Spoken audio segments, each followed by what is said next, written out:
Hi കൂട്ടുകാരെ, ഇന്ന് ഞാൻ നിങ്ങളുടെ അടുത്തേക്ക് വന്നിരിക്കുന്നത് വളരെ വ്യത്യസ്തമായ ഒരു റെസിപ്പി ആയിട്ടാണ്. പാല് വെച്ചിട്ട് ഐസ്ക്രീം ചെയ്യുന്ന റെസിപ്പിയാണ്. അതിനുവേണ്ടി ഞാനിവിടെ എടുത്തിരിക്കുന്നത് 1 ലിറ്റർ പാലാണ്. 1/2 ലിറ്ററിൻ്റെ 2 കവറ്.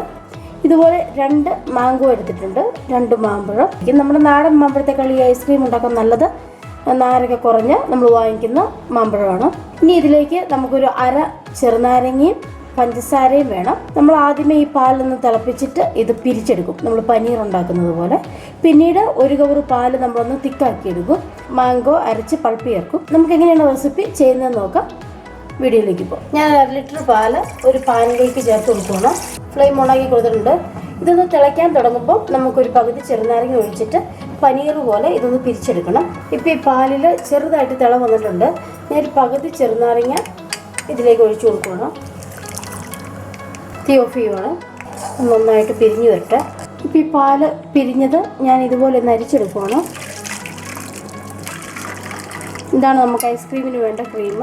ഇത് കുറച്ച് തണുത്ത വെള്ളമാണ്. ഇതിങ്ങനെ ഒന്ന് ഒഴിച്ച് വിട്ട് കഴുകിയെടുക്കാം. കാരണം ചെറുനാരങ്ങയുടെ പുളി ഉണ്ടെങ്കിൽ അത് മാറാൻ വേണ്ടിയിട്ടാണ്.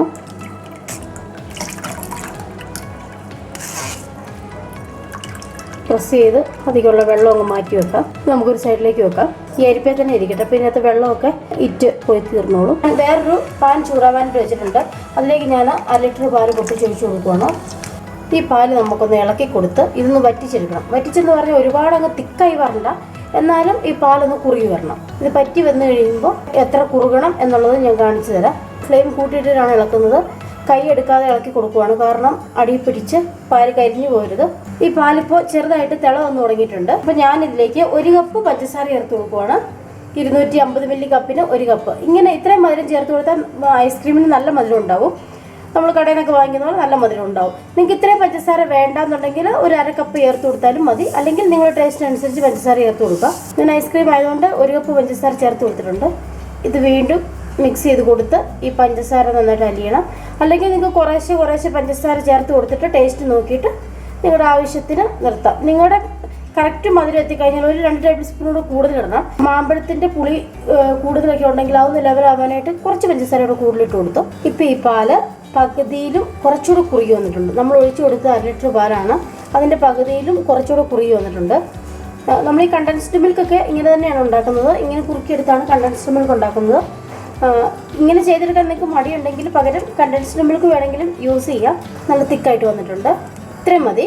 ഞാനിതിൻ്റെ ഫ്ലെയിം ഓഫ് ചെയ്ത് കൊടുക്കുകയാണ്. ഇനി ഇത് നന്നായിട്ട് തണുത്ത് വരണം.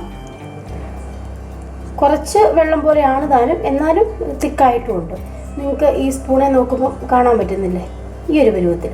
ഇപ്പം ഞാൻ ആ മാമ്പഴം ഇതുപോലെ ചെറിയ പീസസ് ആയിട്ട് കട്ട് ചെയ്ത് വെച്ചിട്ടുണ്ട്.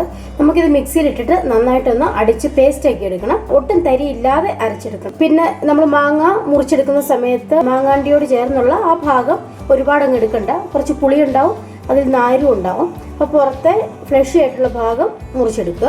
ഞാനിപ്പോൾ മിക്സിയുടെ ചെറിയ ജാർ എടുത്തിട്ടുണ്ട്. ഈ മാമ്പഴം ഞാൻ ആ ജാറിലേക്ക് ഇട്ട് കൊടുക്കുകയാണ്. അപ്പോൾ ഞാൻ ആ മാമ്പഴം ഒന്ന് നന്നായിട്ട് അടിച്ചു വെച്ചിട്ടുണ്ട്. നമ്മൾ ഉണ്ടാക്കി വെച്ചിരിക്കുന്ന ഈ പനീർ ഈ മിക്സിയിലേക്ക് ഇട്ട് കൊടുക്കാം. ഇത് മിക്സിയുടെ മീഡിയം ജാറാണ്. ഇതും ഞാനൊന്ന് പേസ്റ്റാക്കി അരച്ചെടുത്തിട്ട് വരാം. അപ്പോൾ പനീർ ഞാനൊന്ന് അടിച്ചു വെച്ചിട്ടുണ്ട്. ഇനി ആ പനീറിൻ്റെ കൂടെ തന്നെ സെയിം ജാറിൽ നമ്മൾ ഈ കുറുക്കി വെച്ചിരിക്കുന്ന പാല് ഒഴിച്ചു കൊടുക്കുകയാണ്. ഇതിൽ ചെറിയ കട്ടകളൊക്കെ ഉണ്ടാവുമല്ലോ, അത് നമുക്കൊന്ന് അടിച്ച് ഒന്ന് സോഫ്റ്റ് ആക്കി എടുക്കാം. ഇതിപ്പോൾ നല്ല തിക്കായിട്ട് ഒന്ന് അരച്ചെടുത്തിട്ടുണ്ട്. ഞാനിതൊരു ബൗളിലേക്ക് ഒഴിച്ചു കൊടുക്കുകയാണ്. ഇതുണ്ട്, ഈ ഒരു തിക്നെസ്സിലാണ് ഇപ്പോൾ കിട്ടിയിട്ടുള്ളത്. നമ്മൾ അരച്ച് വെച്ചിരിക്കുന്ന ആ മാമ്പഴത്തിൻ്റെ പേസ്റ്റ് ഇതിലേക്ക് ചേർത്ത് കൊടുക്കുകയാണ്. നല്ല മധുരമുള്ള മാമ്പഴവും അത്യാവശ്യം നല്ല കളറൊക്കെയുള്ള മാമ്പഴം നോക്കിയെടുക്കണം. അതുപോലെ നാരില്ലാത്ത മാമ്പഴവും എടുക്കണം. ഇനി ഇത് നമുക്ക് നന്നായിട്ടൊന്ന് ഇളക്കി മിക്സ് ചെയ്യാം. ഇനി നമുക്കിത് ഒന്ന് ഫ്രീസറിൽ വെച്ച് ഒന്ന് സെറ്റായി കഴിയുമ്പോൾ, അതായത് ഒരു 2 മണിക്കൂർ കഴിയുമ്പോൾ നമുക്കെടുത്തിട്ട് ഇതൊന്നുകൂടെ ഒന്ന് ബീറ്റ് ചെയ്തിട്ട് വീണ്ടും സെറ്റ് ആവാനായിട്ട് വെക്കണം.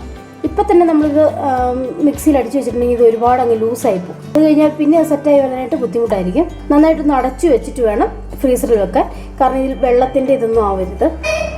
ഇപ്പോൾ ഒരു 2 മണിക്കൂറിന് ശേഷം ഞാനിത് ഫ്രിഡ്ജിൽ നിന്ന് എടുത്തതാണ്. ഇപ്പോൾ ഈ ഒരു തിക്നെസ്സിലാണ് ഇത് വന്നിരിക്കുന്നത്. നമുക്കിത് മിക്സിയുടെ ജാറിലിട്ട് ഒന്നുകൂടെ ഒന്ന് ബീറ്റ് ചെയ്തിട്ട് നമുക്കൊരു എയർ ടൈറ്റ് കണ്ടെയ്നറിലാക്കി ഫ്രീസറിൽ വെച്ച് ഒരു 5 മണിക്കൂർ സെറ്റാക്കി എടുക്കാം. ഞാൻ മിക്സിയുടെ വലിയ ജാർ എടുത്തിട്ടുണ്ട്. അതിലേക്ക് നമുക്ക് ഇത് ഇട്ട് കൊടുക്കാം. ഇതിലിപ്പോൾ ചെറിയ ഒരു തരി പോലെയൊക്കെ ഉണ്ട്. അതെല്ലാം ഒന്ന് സോഫ്റ്റ് ആക്കി കിട്ടാൻ വേണ്ടിയാണ് നമ്മളിങ്ങനെ നടിച്ചെടുക്കുന്നത്. ഇപ്പോൾ ഒരുപാട് സമയത്ത് അടിക്കുകയൊന്നും വേണ്ട.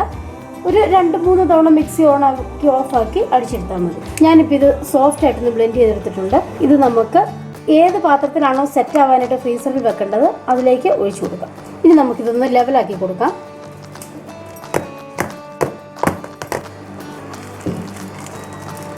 ഞാനിപ്പോൾ ഇതുപോലെ ഒന്ന് കവർ ചെയ്തിട്ടുണ്ട്. നിങ്ങളുടെ അടുത്ത് പേപ്പർ ഉണ്ടെങ്കിൽ ഇങ്ങനെ കവർ ചെയ്യുക, അതല്ലെങ്കിൽ നല്ല ടൈറ്റായിട്ട് അടച്ചു വെക്കുക. അതിനുശേഷം ഇതുപോലെ അടച്ചു വെക്കാം. ഇനി ഒരു 5 മണിക്കൂർ നമുക്കിത് ഫ്രീസറിൽ വെച്ച് സെറ്റ് ആക്കാം. നമ്മൾ തയ്യാറാക്കി വെച്ചിരുന്ന ഐസ്ക്രീം 5 മണിക്കൂറോളം ഞാൻ ഫ്രീസറിൽ വെച്ചിട്ടുണ്ടായിരുന്നു. നമുക്കൊന്ന് ഓപ്പൺ ചെയ്യാം. നമുക്കൊന്ന് സ്കൂപ്പ് ചെയ്തെടുക്കാം.